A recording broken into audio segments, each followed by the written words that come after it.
Halo sobat semua, welcome to my life.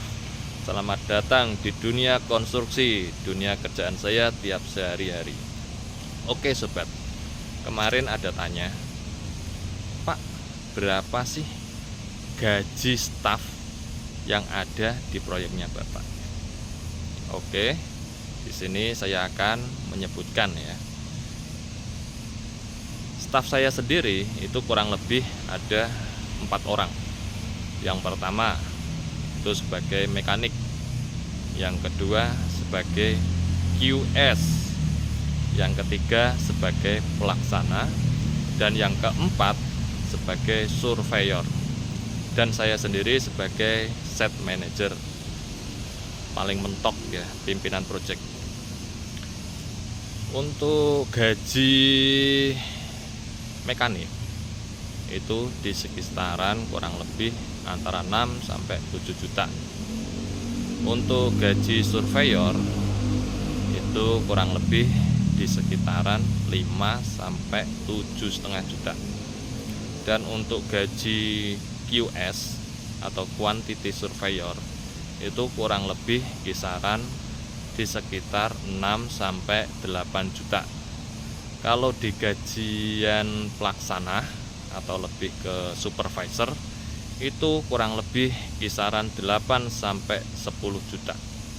Kalau untuk gaji saya sendiri udah 2 digit ya. Tidak perlu saya sebutkan berapanya karena itu privasi untuk saya sendiri. Kalau gaji PM itu bisa lebih dari 20 juta. Tergantung ya negosiasi awal dengan bos kontraktornya atau PT kontraktornya tersebut.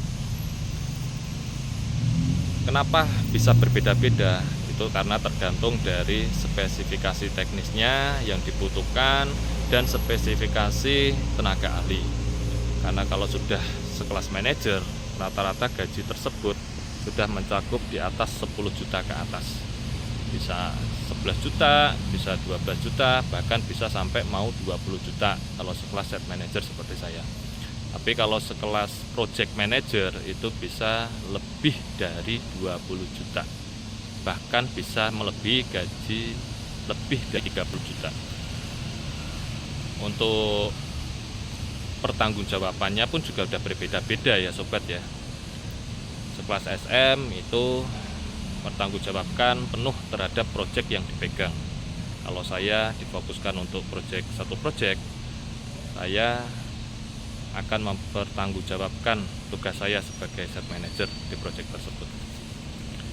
Jika posisi PM sendiri itu biasanya lebih dari satu proyek, dia lebih mobile karena sudah ada SM yang mewakili project manager. Kalau PM itu biasanya keliling jika ada kendala-kendala proyek mengenai anggaran dan lain-lain, atau mungkin lingkungan setempat, project manager sebagai turunan. Tapi kalau hanya untuk satu proyek itu biasanya hanya cukup SM saja atau lebih tepatnya set manager untuk sebagai pimpinan proyek.